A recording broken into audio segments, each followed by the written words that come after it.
Students, welcome to Harihar education hub. आज हम coordinate के बारे में समझेंगे। और हमारे जो प्रीवियस लेक्चर रहे हैं वो रहा है हमारा सीएनसी का चैप्टर फर्स्ट, जिसमें हमने इंट्रोडक्शन ऑफ सीएनसी के बारे में जाना था। और हमारा जो सेकंड चैप्टर था वो था सेफ्टी और क्वालिटी। आज हमारा थर्ड चैप्टर है। इस तरह से हम हर एक चैप्टर को कंप्लीट करेंगे और डे बाय डे हम इसे समझेंगे कि प्रोग्रामिंग की तरफ जाते हुए हमें किन किन चीजों की जरूरत पड़ती है। आज का चैप्टर है coordinate system in CNC. Coordinate basically क्या होता है, जब हमें प्रोग्रामिंग करनी पड़ती है तो हमें प्रोग्रामिंग के जो कोई मॉडल है उस मॉडल के बारे में बताना होता है कि मॉडल का जो कॉर्नर्स आ रहे हैं उन कॉर्नर्स में हमारा टूल जब कटिंग करेगा तो कटिंग करने के लिए टूल को डायरेक्शन चाहिए होती है। और डायरेक्शन हमें अगर सीएनसी में समझनी है तो समझना पड़ेगा कि डायरेक्शन यहाँ पे हमारे पास दो एक्सिस की बात हो रही है। दो एक्सिस को जब हम समझते हैं, दो एक्सिस कौन सी हैं? एक्स एक्सिस और जेड एक्सिस, उसके बारे में बात करेंगे इसमें। हम कोऑर्डिनेट निकालने के लिए जो क्राइटेरिया यूज किया जाता है, जो स्टेप्स यूज किए जाते हैं, उन सारे स्टेप्स के बारे में समझेंगे। मेरा नाम योगेश कुमार शर्मा है। और अब हम शुरू करते हैं कंटेंट के बारे में, जो इस पूरे सेशन में रहने वाला है, जो इस प्रेजेंटेशन में रहने वाला है। तो पहला पॉइंट रहेगा हमारे पास एक्सिस। पहले तो हम एक्सिस को समझेंगे कि एक्सिस होती क्या है। एक्सिस को अगर हम समझ लेते हैं, जब हम इसे कंप्लीट करते हैं, एक्सिस को पूरा समझ लेते हैं कितनी तरह की एक्सिस होती हैं और एक्सिस होती क्या है। इसके बाद हम प्लेन को जानेंगे। एक्सिस के बाद हम क्या जानेंगे? प्लेन। इस कंटेंट को समझने के बाद, इस लेक्चर को समझने के बाद आप कुछ चीजें और ज्यादा समझ जाएंगे। जैसे कि हम जब इंजीनियरिंग ड्राइंग पढ़ेंगे तो इंजीनियरिंग ड्राइंग में एक्सिस भी आएगा, प्लेन्स भी आएंगे और ओरिजिन भी आएगा। तो तीन चीज यहाँ क्लियर हो जाएंगे। हमारा एक्चुअली ये कराने का पर्पज ये है कि आप एट द एंड प्रोग्रामिंग भी कर पाओ और ड्राइंग को भी सीख पाओ। तो हम जब प्लेन को समझेंगे तो प्लेन कितनी तरह के होते हैं, किस किस प्लेन में हम बना सकते हैं किसी को, किसी प्रोग्राम को या किसी ड्राइंग को शो कर सकते हैं। इसके बाद ओरिजिन क्या होता है, ओरिजिन को भी समझेंगे। इसके बाद हम समझेंगे कि हमारे पास जो कोऑर्डिनेट होता है, कोऑर्डिनेट होता क्या है और कोऑर्डिनेट निकाला कैसे जाता है, इसको भी हम समझ लेंगे। जब कोऑर्डिनेट पूरे हम इसको कंप्लीट कर लेते हैं तब हम समझेंगे कि कोऑर्डिनेट कितनी तरह के होते हैं। ये हमारे 5 स्टेप्स रहेंगे इस लेक्चर में। हमारे पास सबसे पहले समझना पड़ेगा हमें कि एक्सिस क्या है। एक्सिस, ये एक छोटी सी डेफिनेशन है। The coordinate plane has two axis, horizontal और वर्टिकल। जब कोई भी हमारी लाइन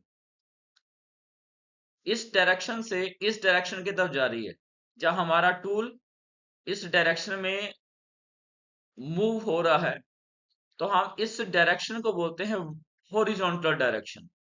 और इसे एच से डिनोट करते हैं, हॉरिजॉन्टल। इसे हॉरिजॉन्टल लाइन भी बोला जा सकता है या हॉरिजॉन्टल डायरेक्शन भी बोला जा सकता है।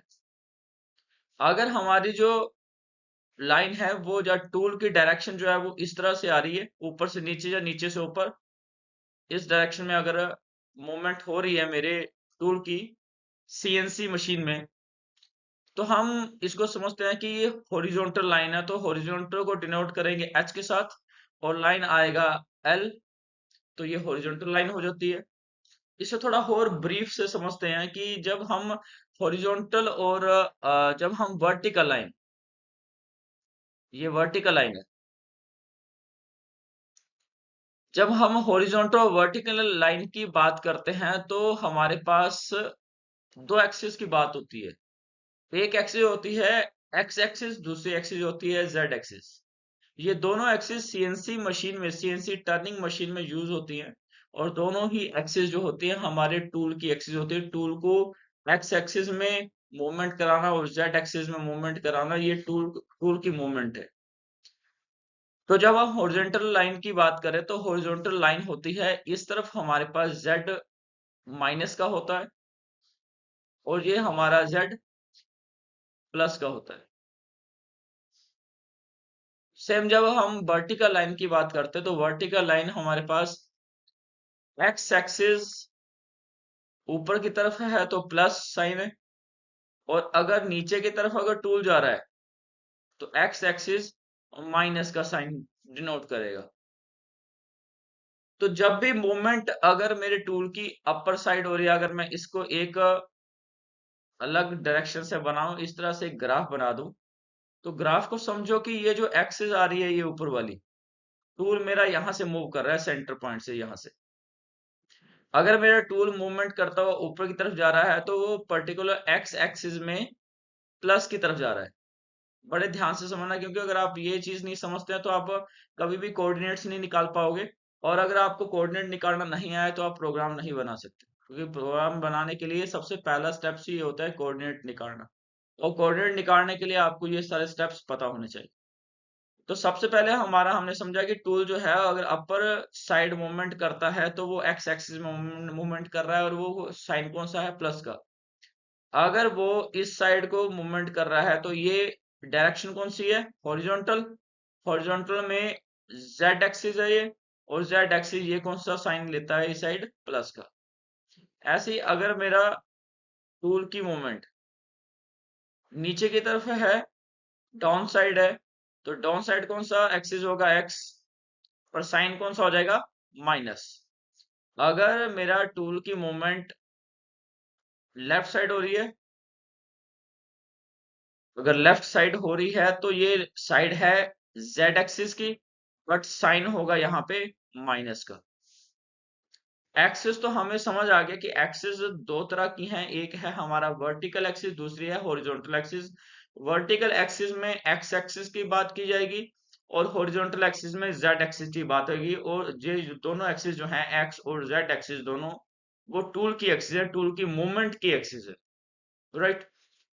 जब हम एक्सिस को समझ लेते हैं तो हमारे पास बात होती है प्लेन की। अब प्लेन को समझो, जब हमने ग्राफ को इस तरह से डिनोट किया था, ग्राफ बनाया था, तो हमारे पास यहाँ एक साइन आ गया था, हमारे पास एक्स एक्स एक्स एक्स थी प्लस साइन, ओके, और यहाँ पे एक्स एक्सिस की हमारे पास साइन आ गया था माइनस का। ये था हमारे पास Z axis, Z axis plus, और यहाँ जेड एक्सिस माइनस, ठीक है। अब आप समझो कि हमारे पास फोर प्लेन बन गए हैं, इसको आप क्वाड्रेंट बोल लो, इसे आप प्रोजेक्शन बोल लो। तो मैं इसे प्लेन की भाषा देता हूं कि ये हमारे पास चार प्लेन बन गए हैं। चार प्लेन कौन कौन से, एक ये प्लेन है, दूसरा प्लेन है ये वाला, तीसरा प्लेन यहाँ, और फोर्थ प्लेन हमारा आता है इधर। हमारे फर्स्ट प्लेन में अगर हम साइंस की बात करें कि साइन क्या क्या आ रहे हैं, तो फर्स्ट प्लेन में हमारे पास ये एक ग्राफ बन रहा है, ये वाला और ये वाला, इनका ये ग्राफ बन रहा है। अब इस ग्राफ में सबसे पहले मेरा एक्स एक्सिस का साइन कौन सा है, प्लस का, तो मैं प्लस साइन लगा लूंगा। और यहाँ पे जेड कौन सा साइन लेके बैठा हुआ है, प्लस का, तो कोमा प्लस। तो ये मेरे पास हो गए, एक्स भी प्लस साइन का है और जेड भी मेरा प्लस साइन का है। यही चीज मैंने यहाँ पे शो की है, एक्स भी प्लस साइन का है और जेड भी प्लस साइन का है, वेरी गुड। इसके बाद मेरे पास नेक्स्ट प्लेन आता है सेकंड, नेक्स्ट प्लेन आता है सेकंड वाला, ये और ये। तो सेकंड प्लेन में मेरे पास जो साइन है वो साइन कौन से आ रहे हैं, एक्स एक्सिस में आ रहा है प्लस, देखो ये एक्स एक्सिस है, ये कौन सा साइन है, प्लस का, कोमा, और ये जेड एक्सिस है, जेड एक्सिस में कौन सा है, माइनस, वेरी गुड। इसके बाद हमारे पास अब प्लेन बनता है ये और ये, थर्ड प्लेन की बात कर रहे हैं। थर्ड प्लेन में मेरे पास एक्स एक्सिस जो है वो माइनस की तरफ जा रहा है, तो मैं लगा दूंगा माइनस कॉमा, और जेड एक्सिस में मेरा टूल जो है वो जा रहा है जेड एक्सिस में माइनस की तरफ, तो एक्स भी माइनस और जेड भी माइनस, तो ये भी आपको पता लग गया। इसके बाद फोर्थ प्लेन में आप जेड एक्सिस को देखो, जेड एक्सिस और एक्स एक्सिस को देखो, तो एक्स एक्सिस तो माइनस है, मैं माइनस का साइन लगा देता हूं कोमा, और जेड एक्सिस मेरा प्लस की तरफ है तो मैं इसे प्लस लगा देता हूं। तो ये क्या हो गया, एक्स मेरा माइनस और जेड मेरा प्लस। तो ये हमने इस स्लाइड में ये समझा कि प्लेन हमारे पास चार तरह के आए, और चार तरह के प्लेन जो है उसमें चार क्वाड्रेंट बनते हैं, और चारों क्वाड्रेंट की अपनी अपनी वैल्यू मेजर करने का तरीका होता है। कुछ तो प्लस प्लस में है, कुछ माइनस प्लस में है, कुछ प्लस माइनस में है, कुछ माइनस माइनस में है। तो हमें चारों तरफ समझना है कि जब टूल की मूवमेंट हो रही है तो टूल की मूवमेंट किस साइड हो रही है। अगर टूल मेरा मूव हो रहा है इस डायरेक्शन में तो बेसिकली वो जेड में माइनस की तरफ जा रहा है। अगर टूल मेरा मूवमेंट कर रहा है ऊपर की तरफ तो वो एक्स में प्लस की तरफ जा रहा है। अगर मेरा टूल मूव हो रहा है इस साइड तो वो जेड मेरा मेरा प्लस की तरफ जा रहा है, और अगर यहाँ नीचे की तरफ हो रहा है तो वो जेड माइनस की तरफ जा रहा है। ठीक है, अब ऐसे ही आप इसको समझना, आप इसे अगर x काउंट करते हैं, ये x है ना, तो मैं इधर लिख देता हूँ x, यहाँ भी x है, यहाँ भी x लिख देते हैं, कोई कंफ्यूजन ना हो। यहाँ पे z लिख देते हैं, और यहाँ पे भी z लिख देते हैं। यही ग्राफ इधर समझ लेते हैं। तो टूल की मूवमेंट ऊपर हो रही है जब, तो x में प्लस, अगर टूल की मूवमेंट नीचे हो रही है तो x में माइनस, और टूल की मूवमेंट राइट साइड हो रही है तो z प्लस, और अगर टूल की मूवमेंट लेफ्ट साइड हो रही है तो z माइनस।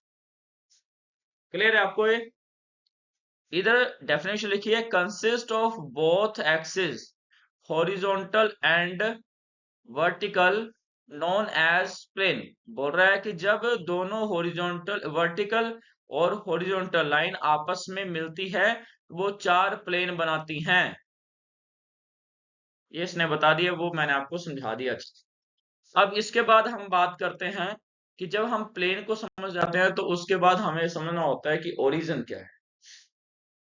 ओरिजिन को समझने के लिए आपको ये समझना पड़ेगा कि ये जो ओरिजिन है,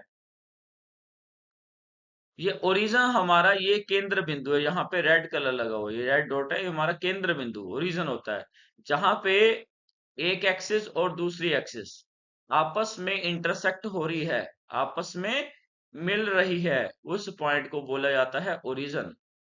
और यहाँ पे मेरा x भी 0 है और z भी 0 है। क्लियर? तो इधर ऐसे लिखा है, it is the point where the value of both axis 0। ऐसे पॉइंट जहां दोनों एक्सिस की वैल्यू जो है वो 0 होती है। दोनों एक्सिस की वैल्यू क्या होती है?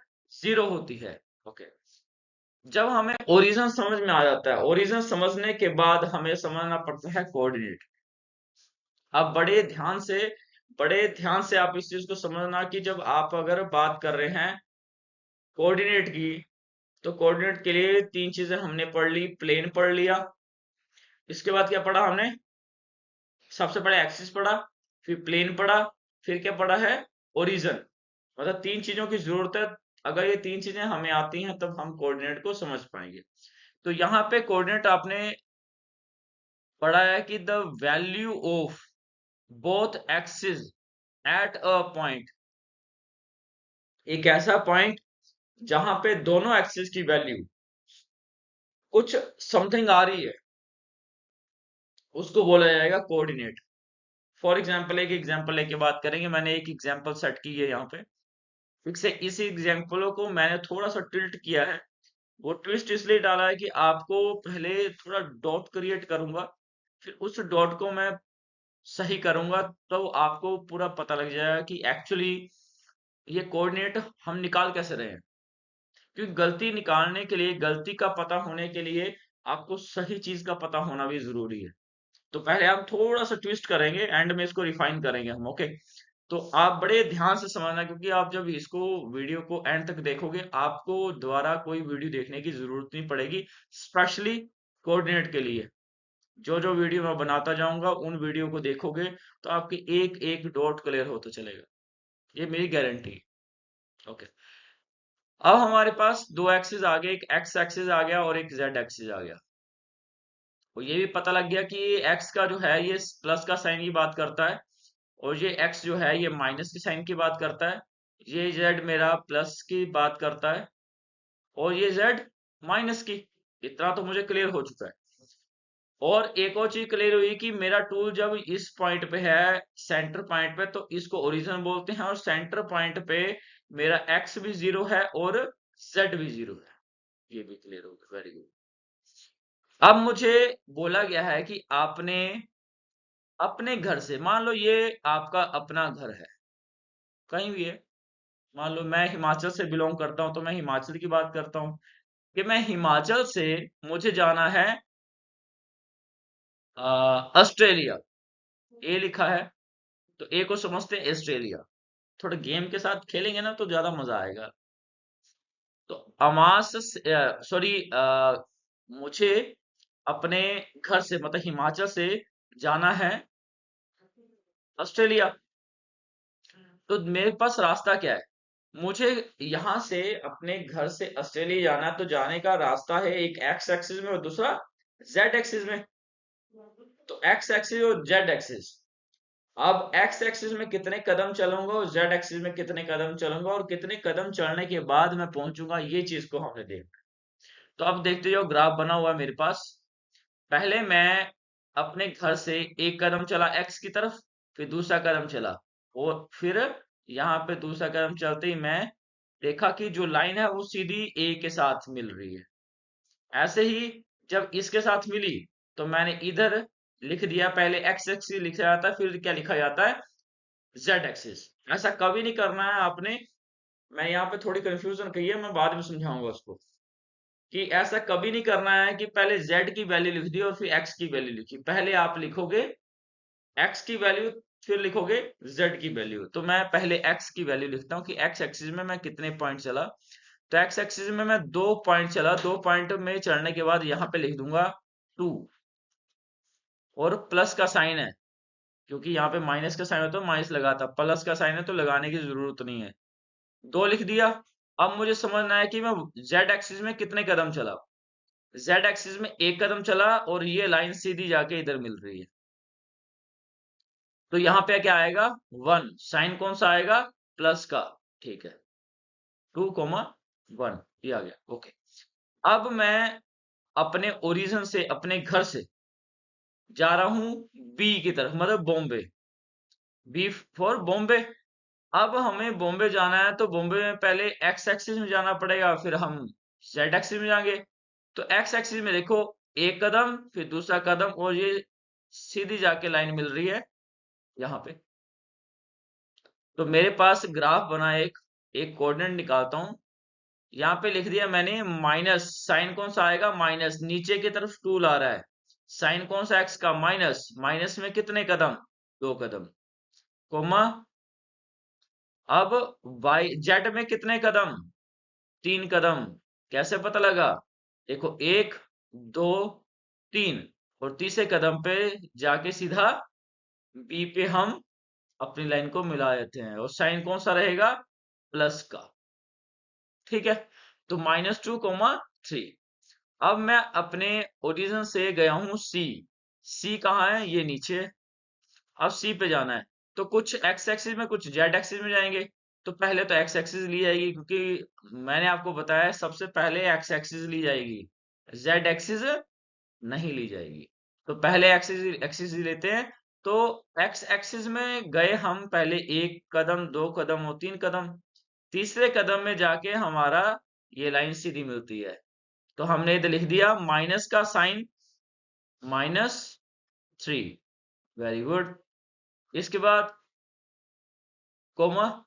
अब जेड में देखते हैं, जेड में एक कदम, दो कदम और तीसरा कदम, तीसरे कदम में सीधी लाइन मिल रही है। ये भी क्या आएगा, माइनस का साइन है, जेड की तरफ जा रहा है, तो -3। ये भी समझ आ गया होगा आपको। Very good.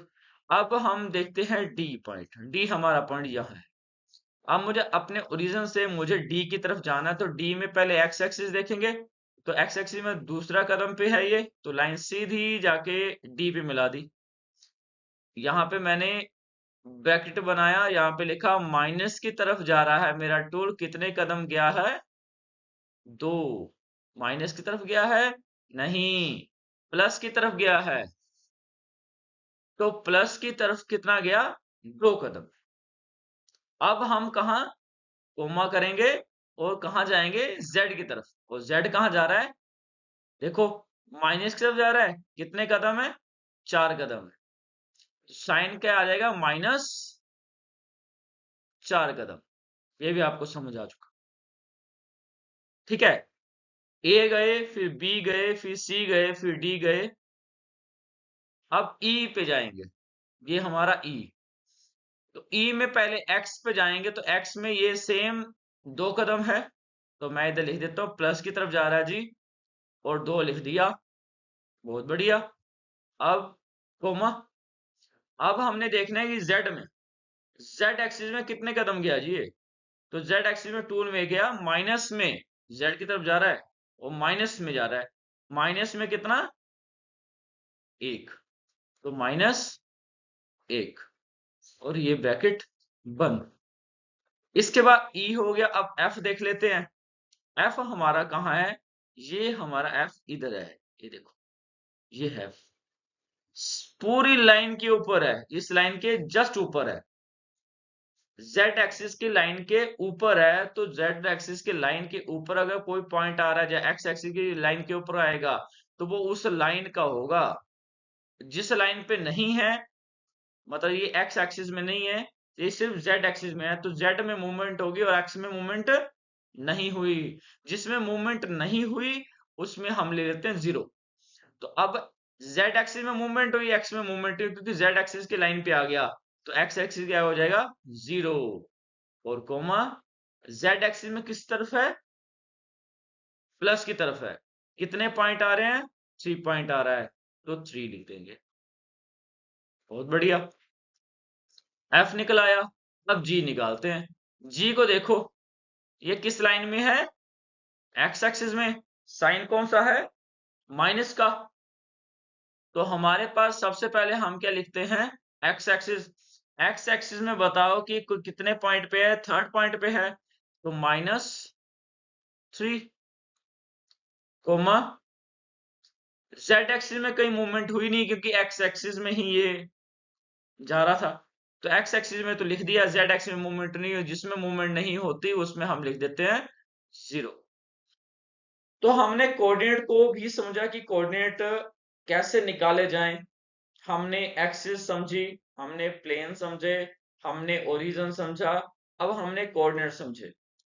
कोऑर्डिनेट क्या बेसिकली निकला है कि किसी भी पॉइंट, जो पॉइंट दिया हुआ है, उस पॉइंट तक जाने का एक रास्ता, और उस रास्ते का अपना एक डायमेंशन, जो कि एक्स एक्सिस और जेड एक्सिस में निकालनी पड़ती है, उसको बोला जाता है कोऑर्डिनेट। अब जब हम इतना समझ जाते हैं, तो हम समझते हैं कि कोऑर्डिनेट कितनी तरह के होते हैं। तो बेसिकली कोऑर्डिनेट हमारे 2 तरह के होते हैं। हम अब धीरे धीरे प्रोग्रामिंग की तरफ जाने वाले हैं। तो हमारे पास कोऑर्डिनेट 2 तरह के होते हैं। एक कोऑर्डिनेट होता है एब्सोल्यूट। कौन सा होता है, एब्सोल्यूट। एब्सोल्यूट में हमारे पास कोड लगता है G90। हम इसको यूज करेंगे बहुत। मशीन में जब प्रोग्रामिंग की जाती है, तो हम उस कोऑर्डिनेट को यूज करते हैं। और कोऑर्डिनेट को यूज करने के लिए हमें पता होना चाहिए कि हमारे पास एब्सोल्यूट का अगर प्रोग्राम है, और एब्सोल्यूट का अगर प्रोग्राम बनाना है, तो कौन सा कोड लगेगा, G90। ये आपको मैंने आज एक चीज बता दी नहीं, कि अगर एब्सोल्यूट प्रोग्राम हो तो G90 का कोड लगता है। आगे चल के हम बहुत से कोड पढ़ने वाले हैं, पर एक कोड मैंने आपको बताया, अब दूसरा कोड भी बताता हूँ। दूसरा कोऑर्डिनेट होता है हमारे पास G91। उसको बोलते हैं इंक्रीमेंटल। G91 incremental. अब एब्सोल्यूट और इंक्रीमेंटल में बहुत फर्क है। उस फर्क को थोड़ा धीरे से हम समझ लेते हैं, बड़े प्यार से समझते हैं कि एब्सोल्यूट होता क्या और इंक्रीमेंटल होता क्या, एक एग्जांपल के साथ।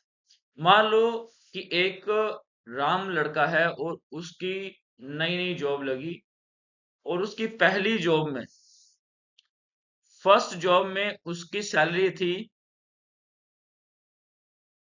10,000, 10,000, 10K। पहली जॉब में उसकी कितनी सैलरी थी? 10,000। दूसरी जॉब लगी तो सैलरी कितनी होगी? मान लो 25-20,000 रख लेते हैं। 20,000, ठीक है, बहुत बढ़िया, बढ़ रहा है लड़का। इसके बाद जब तीसरी जॉब हुई तो उसमें उसकी सैलरी हो गई 40,000। ठीक है। अब यहाँ पे राम को किसी श्याम लड़के ने, ये राम की सैलरी थी, R लिख लेते हैं। अब किसी श्याम ने राम को पूछा कि भाई साहब आपकी कितनी सैलरी है? वो क्या आंसर देगा? 40,000, क्योंकि उसने सैलरी पूछी। तो सैलरी पूछी, उसने ओरिजिन किसको बनाया? जीरो को, जहां से उसने शुरू किया था कि जी पहले 10 थी, फिर 20 हुई, आज कितनी है? 40। यही एग्जाम्पल हम इंक्रीमेंटल में लेते हैं। अब राम को श्याम ने पूछा कि भाई साहब आपकी सैलरी 40 की तो है, बहुत बढ़िया, तो ये तो एब्सोल्यूट पता लग गया। अब बताओ इंक्रीमेंटल कितनी लगी, इंक्रीमेंट कितनी लगी है आपकी? मतलब इंक्रीमेंट क्या चीज आ गई कि कितनी बढ़ोतरी हुई आपकी सैलरी में। अब बढ़ोतरी देखने के लिए प्रीवियस सैलरी को देखना पड़ेगा कि पिछली सैलरी कितनी थी। तो पिछली सैलरी कितनी थी इसकी? 20,000।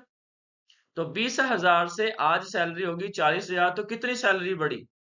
20,000 बढ़ी। तो इंक्रीमेंटल का आंसर क्या आएगा? 20, 20K। यहीं पे अगर आपको ये पूछा होता, राम ने श्याम को यहां पूछा होता सेकंड टाइम, सेकंड वाली जॉब में, कि राम तुम्हारी जो सैलरी है वो पहले कितनी थी, अब कितनी बढ़ी, तो राम का आंसर क्या होता? 10,000, क्योंकि पहले थी 10, उसके बाद होगी 20, तो कितने का डिफरेंस आया, कितने की इंक्रीमेंट हुई? 10,000 की। तो जो 10,000 निकले हैं ये क्या है? इंक्रीमेंट, और इसी को बोला जाता है इंक्रीमेंटल। इसको हम टेक्निकल फॉर्म में समझते हैं कि जब एब्सोल्यूट में प्रोग्राम बनाते हैं तो उसमें ओरिजिन बनाना पड़ता है, सिर्फ सेंटर पॉइंट को एक ओरिजिन बनाएंगे, उधर से ही जाएंगे जहां जाना है।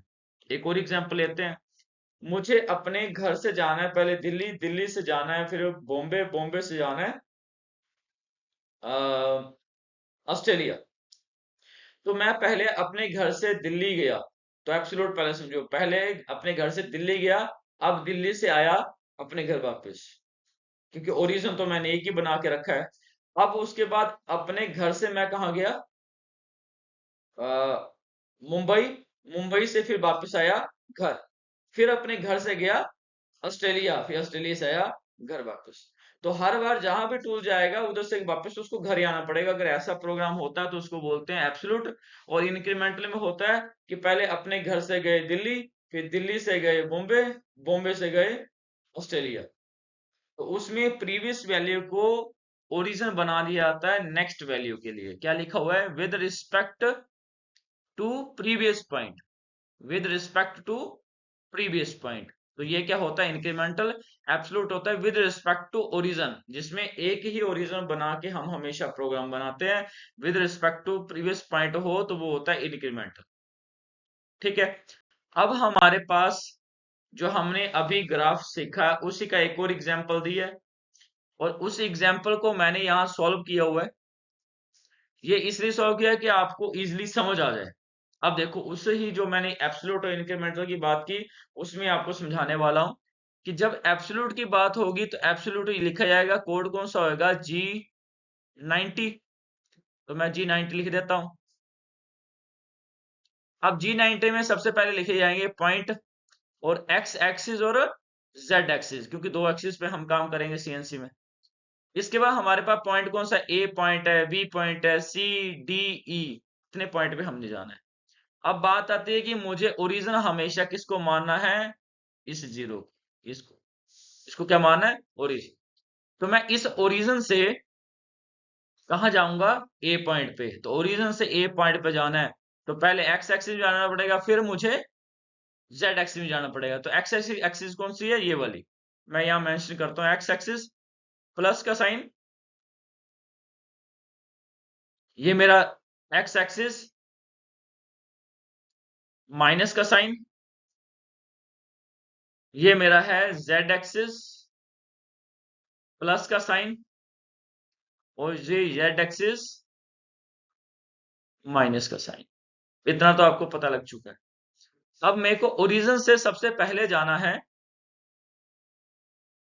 इस ओरिजिन से जाना है मुझे ए पॉइंट पे। तो ओरिजिन से पहले एक्स एक्सिस में चला और यहां से एक लाइन खींची और लाइन जाके इधर एक्स एक्सिस में मिली, ये एक्स एक्सिस में लाइन मिल गई। तो ये कहाँ मिली, जाके 3 पे। साइन कौन सा आएगा, प्लस का, वैल्यू क्या आएगी 3, तो लिख दी 3, फिर कोमा, जेड एक्सिस में 2 कदम चला और 2 कदम ये सीधी लाइन मिली यहाँ पे। तो ये कौन सा एक्सिस है, जेड की है, साइन कौन सा आएगा, प्लस, तो क्या आंसर आया 2। तो एक्स का 3 और जेड का 2, आंसर क्या लिखा है देखो इधर, 3 और 2। ये समझ में आ गया। ऐसे ही बी पॉइंट पे, तो ओरिजिन से मुझे बी पॉइंट पे जाना है, ये बी है। ओरिजिन से बी पॉइंट पे गया तो देखो कि ओरिजिन से पहले एक्स एक्सिस में गया, ये एक्स एक्सिस है, और यहाँ पे ये जो मेरा एक था इसके सीधे पे लाइन मिल रही है बी के साथ। तो क्या आंसर आएगा, सबसे पहले माइनस का 1, और जेड एक्सिस में कितना आ रहा है 3, प्लस का कोमा 3, ये भी आंसर आ गया। देखो -1 और 3। इसका बी सी पॉइंट को देखो, सी पॉइंट पे मेरे पास ये सी है और पूरा इस लाइन के ऊपर ही है, इस लाइन के ऊपर है। तो ये कौन सी लाइन है, एक्स एक्सिस ही। मैंने पहले बोला जिस लाइन के ऊपर पॉइंट आ जाए वो एक्सिस, अगर एक्स एक्सिस है या जेड एक्सिस है उसमें मूवमेंट हो रही है, पर जो जिसकी लाइन नहीं है उसमें क्या होगा, जीरो। अब ये एक्सिस कौन सी है, एक्स, तो एक्स में तो आ जाएगा 3, पर जेड में मूवमेंट नहीं हुई, जिसमें मूवमेंट नहीं हुई उसमें क्या हो जाएगा, जीरो। अब हमारे पास आंसर क्या आएगा, एक्स में 3 और जेड में 0। बहुत बढ़िया, ये भी समझ में आ गया होगा। अब इसके बाद हम चलते हैं डी पॉइंट पे। ओरिजिन से ही जाना पड़ेगा क्योंकि एब्सोल्यूट प्रोग्राम कर रहे हैं। अब ओरिजिन से हम डी पॉइंट पे गए तो पहले एक्स एक्सिस में गए 1 कदम, और जेड एक्सिस में गए 3 कदम, 1 माइनस 3, 1 माइनस 3, ये भी आ गया, वेरी गुड। अब ई पॉइंट को देखते हैं। ई पॉइंट पे जाने के लिए ओरिजिन से ही जाना पड़ेगा, एब्सोल्यूट प्रोग्राम है, G90 का प्रोग्राम है। तो इधर से गए, कहाँ गए, पहले एक्स एक्सिस में कितने कदम गए, 3 कदम गए, तीसरा कदम यहाँ मिल रहा है, और जेड में कितने गए, माइनस में 2 गए। आंसर क्या आएगा, माइनस के 3 और माइनस के 2। ये तो हो गया हमारा एब्सोल्यूट प्रोग्राम जिसमें हम ओरिजिन एक को ही बना के चलते हैं हमेशा। अब इस सेम एग्जाम्पल को हम समझेंगे,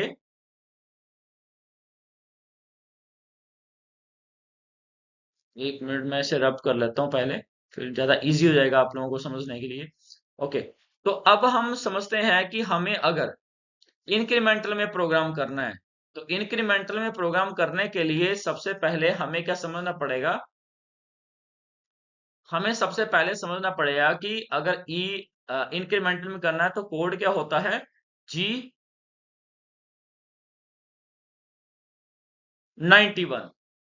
क्या होता है, G91। अब G91 का मतलब क्या है, G91 का मतलब क्या है कि ये इंक्रीमेंटल प्रोग्राम है। इंक्रीमेंटल क्या होता है, हर बार ओरिजिन जो है वो चेंज हो रहा है। ओरिजिन अगर चेंज हो रहा है तो वो ओरिजिन क्या हो जाएगा, हर बार चेंज। जो प्रीवियस वैल्यू आएगी उसका ओरिजिन क्या आएगा, जो नेक्स्ट वैल्यू आएगी उसका ओरिजिन क्या होगा, प्रीवियस वैल्यू। अब मेरे पास पहले पॉइंट निकल रहा है ए पॉइंट निकालने के लिए मेरा ओरिजिन क्या है, ये 0। तो पॉइंट पहला तो सेम ही आएगा एब्सोल्यूट की जगह। ए में जाने के लिए पहले ओरिजिन से गए तो ए में जाने के लिए एक्स एक्सिस में 3 कदम और जेड एक्सिस में 2 कदम, तो आ गया आंसर 3 और 2। Very good. इसके बाद अब हम ए पे पहुंच गए हैं, तो हमारा ओरिजिन क्या हो जाएगा बी के लिए? इस बी के लिए ओरिजिन क्या हो जाएगा? ए। अब मुझे ए से देखना है कि बी में जाना है, ए से कहा जाना है? बी की तरफ। तो इस ए को मैं मान लूंगा, ऐसे ग्राफ बना लेते हैं। इस ए को मैं क्या मान लूंगा? ओरिजिन। ये मैंने ग्राफ बना लिया। अब इस ओरिजिन मान के मैं देखूंगा कि मैं बी पे पहुंचूंगा, तो पहले मुझे एक्स एक्सिस में जाना पड़ेगा। एक्स एक्सिस में जाने के नीचे की तरफ जा रहा हूं, तो जब भी नीचे की तरफ जाऊं तो एक्सिस क्या हो जाएगी? माइनस। और माइनस तो होगी क्योंकि ये एक्सिस माइनस की तरफ नीचे जाता है, अब टू तो एक्सिस एक्स एक्सिस माइनस हो जाती है।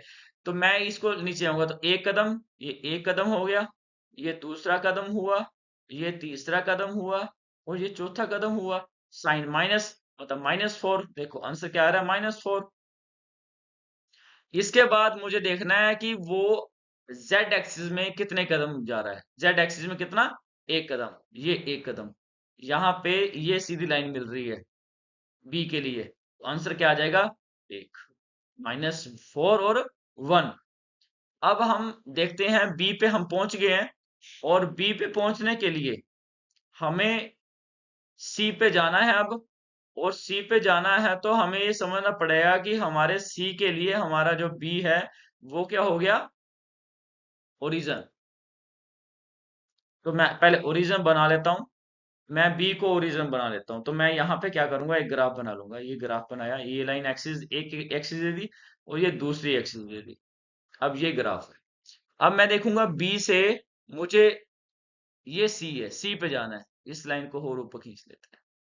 सी पे जाना है तो पहले एक्स एक्सिस में जाएंगे, ऊपर की तरफ जाएंगे, तो एक कदम, दो कदम, फिर ये तीसरा कदम और ये चौथा कदम। तो ऊपर की तरफ जा रहे हैं तो क्या होगा? +4 और कोमा। अब मैं जा रहा हूं -z की तरफ। कितने कदम जा रहा हूं? एक कदम, दूसरा और ये तीसरा। ये लाइन सीधी जाके इधर मिल रही है सी के साथ। तो आंसर क्या आएगा? +4 और -3। +4 और -3, यही आंसर आया। इसके बाद मैं सी पे पहुंच गया, तो सी को क्या बनाएंगे? ओरिजिन। पहले तो बी के ओरिजिन को मैं खत्म कर देता हूं कि आपको कोई कंफ्यूजन ना हो, क्योंकि ये इतना इजी भी नहीं है कि आपको एकदम से आ जाए। इसके लिए प्रैक्टिस भी चाहिए होगी आपको। अब मैं सी पे पहुंच गया, तो सी क्या बन गया? मेरा ओरिजिन। मैं इस सी के लिए एक ग्राफ बना देता हूँ। ये ग्राफ बनाया मैंने, और एक एक्सिस आ जाएगी इसी के ऊपर। मुझे डी तक पहुंचना है। पहले एक्सिस एक्स एक्सिस में जाएंगे, एक कदम ये वाला, दूसरा ये, और तीसरा जरूरत नहीं है दूसरे पे आके हम डी पे पहुंच गए। तो यहाँ पे क्या होगा? साइन कौन सा आएगा? नीचे की तरफ से आ रहा है तो साइन क्या आएगा? माइनस। माइनस का कितना? 2 कोमा। और अब हम जा रहे हैं जेड की तरफ। एक कदम, ये कदम हो गया, ये दूसरा और ये तीसरा। ये लाइन सीधी मिल रही है डी के साथ। तो यहाँ क्या आएगा? -3। तो -2 और -3। ये भी समझ आ गया होगा आपको। इसके बाद हम देखते हैं डी के बाद ई पॉइंट पे आते हैं। तो ई के लिए हमारा डी जो है वो क्या बन जाएगा? ओरिजिन। अब मैं डी पे एक ग्राफ बना रहा हूँ, ये देखो, ये ग्राफ बना दिया डी के लिए। तो डी हमारा ओरिजिन बन गया, 0 0 बन गया। अब डी से देखना है ई कितना दूरी पे है। तो डी से देखने के लिए पहले एक्स एक्सिस में देखते हैं कि ई कितना दूर है। एक कदम है, फिर दो, फिर तीन, फिर चार। 4 कदम पे हमारा ई आ रहा है, तो पहला आएगा 4। साइन कौन सा आएगा? माइनस का, कोमा। अब देखते हैं कि ये डी से मेरा ई जेड एक्सिस में कितना दूर है। एक कदम है सिर्फ। तो एक कदम मतलब प्लस का एक, क्योंकि हमारा साइन इस साइड कौन सा है? जेड का, प्लस का। Very good. तो -4 और 1, ये हमारा क्या आ गया है? हमने चीज समझ ली कि एब्सोल्यूट और इंक्रीमेंट में हम कैसे देखते हैं टूल की मूवमेंट। अभी तक हम इसे अलग वे में समझेंगे, और हमें ये चीज समझ आ गई है आज की। अगर हम एब्सोल्यूट में करते हैं तो एब्सोल्यूट में G90 का कोड लगता है, इंक्रीमेंटल में करते हैं G91 का कोड लगता है, और उसमें टूल की मूवमेंट किस किस तरह से होती है और उसको हम कैसे रीड करते हैं ये हम समझ गए। अब एक और चीज जो रह गई थी, जब हम एब्सोल्यूट करते हैं उसमें लिखते हैं पॉइंट, जो हमने एक्स एक्सिस निकालने थे उसको एक्स लिखते हैं और जेड को हम जेड ही लिखते हैं। पर जब इंक्रीमेंटल करते हैं तो इंक्रीमेंटल में यू लिखा जाता है। यू क्या है? Incremental value of x.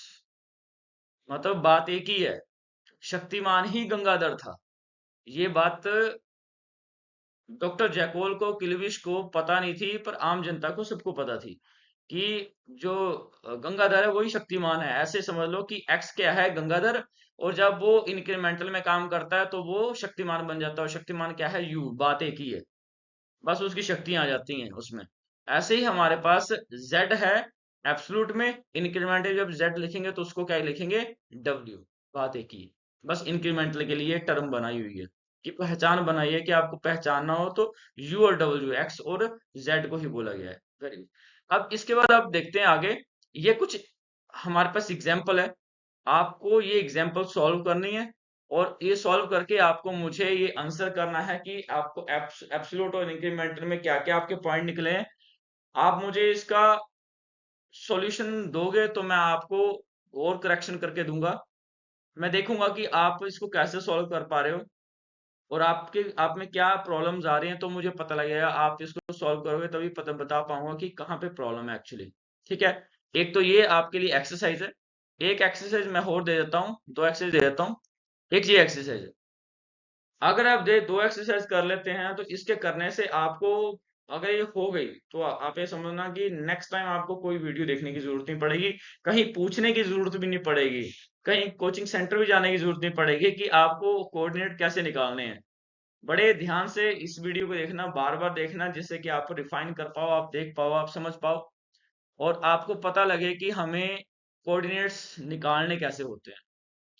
तो आज हमने जो है वो कोऑर्डिनेट्स के बारे में समझा है, और कोऑर्डिनेट को जाना है कि कोऑर्डिनेट क्या होते हैं, क्या उसकी इंपॉर्टेंस होती है, एक्चुअली कोऑर्डिनेट कैसे निकाले, तो कितनी तरह के होते हैं, उसके कोड क्या होते हैं, और हम कोऑर्डिनेट को कैसे फाइंड आउट करते हैं। ऐसे ही हम एक नेक्स्ट वीडियो लेके आएंगे, उसमें हम कोऑर्डिनेट से भी नेक्स्ट प्रोसेस लेंगे, उसमें हम बहुत सी चीजें समझेंगे। अभी तक हमने ऑफसेट समझना है, हमने टूल्स के बारे में समझना है, हमने इंसर्ट के बारे में समझना है, बहुत सा चीज आने वाली है अभी धीरे धीरे। तो पहले आप इस वीडियो को देखो, इस वीडियो में कोई भी कंफ्यूजन आती है, अगर आपको लगता है कि मुझे फिर से अलग तरीके से आपको एग्जांपल देके समझाना है, मैं एक और वीडियो बना दूंगा। ऐसे ही अपना प्यार देते रहो, और आप इस वीडियोस, इस चैनल को देखते रहो, सब्सक्राइब करते रहो, जिससे कि मुझे भी मोटिवेशन मिले और मैं आपको आपके फीडबैक के थ्रू अच्छी अच्छी वीडियोस लेके आता रहूं। Thank you very much. Thank you.